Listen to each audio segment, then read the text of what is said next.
What is the downside of colored children being educated? What did I miss there? John the Baptist always said he wasn't Jesus. He said, I'm here to baptize the man. I said, I worship at the Church of Tupac. The rest of these people came after him. Say, son, look out for women that you don't know in motels where you shouldn't be.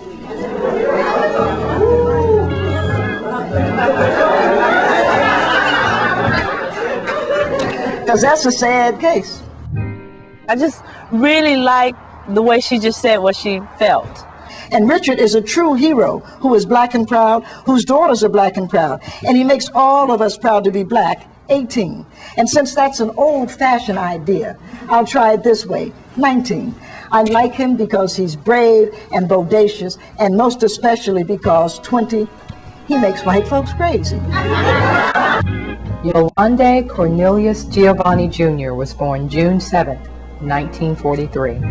And I always noticed how she wasn't, when they talked about great black poets, they didn't really call her name like I was thinking they should have been talking about her. And I discovered later it's because they thought she was mad. They thought, I don't know, she wasn't mainstream, I don't know. But I really, really enjoyed her work and appreciate her boldness. We got some Negroes. Would you take 19 Negroes? And they finally negotiated 24, didn't they?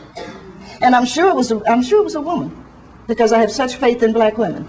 And I'm sure it was a black woman said, girl, these fools selling us for bread. What you think? I'm sure she did. People say black history is just for black people. I disagree with that also. You know, black history is American history. Nikki Giovanni's poetry speaks to all Americans. I think it's a reality check. Sometimes you have to make people feel uncomfortable, that this is life and the experiences that blacks have gone through and still going through, and racism is alive and well.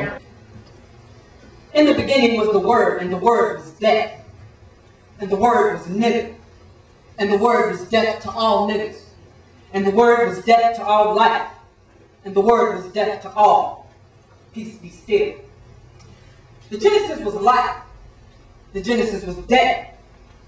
And the Genesis of death was the Genesis of war. Be still, peace. Be still. In the name of peace, they waged wars. Ain't they got no shame? In the name of peace, Lot's wife is now a product of the Morton Company. No, they ain't got no shame. She wrote a poem in Tupac Shakur's honor and even memorialized him with a tattoo that simply reads, Thug Life. I worship at the Church of Tupac.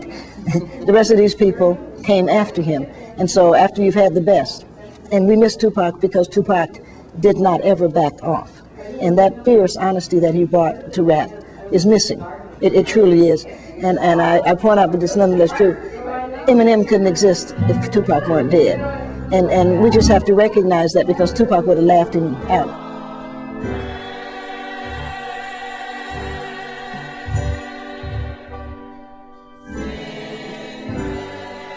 You see, my whole life is tied up to unhappiness.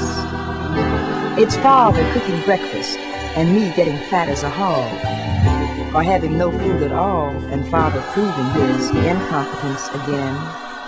I wish I knew how it would feel to be free.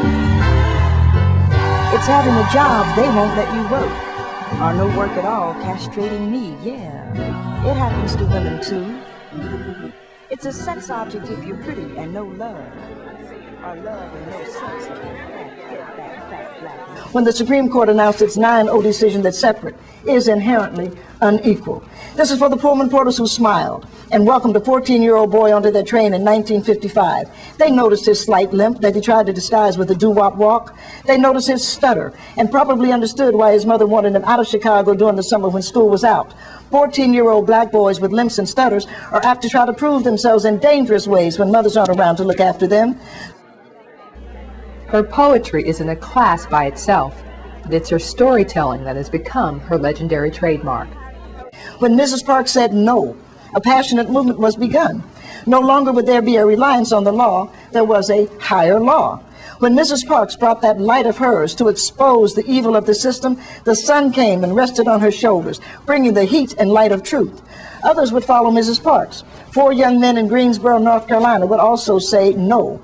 Great voices would be raised, singing the praises of God and exhorting us to forgive those who trespass against us. So this is a poem for the man who made the world see through his eyes how beautiful black is.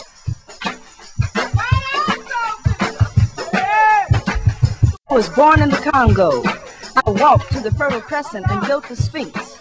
I designed a pyramid so tough that a star that only glows every 100 years falls into the center, giving divine, perfect light.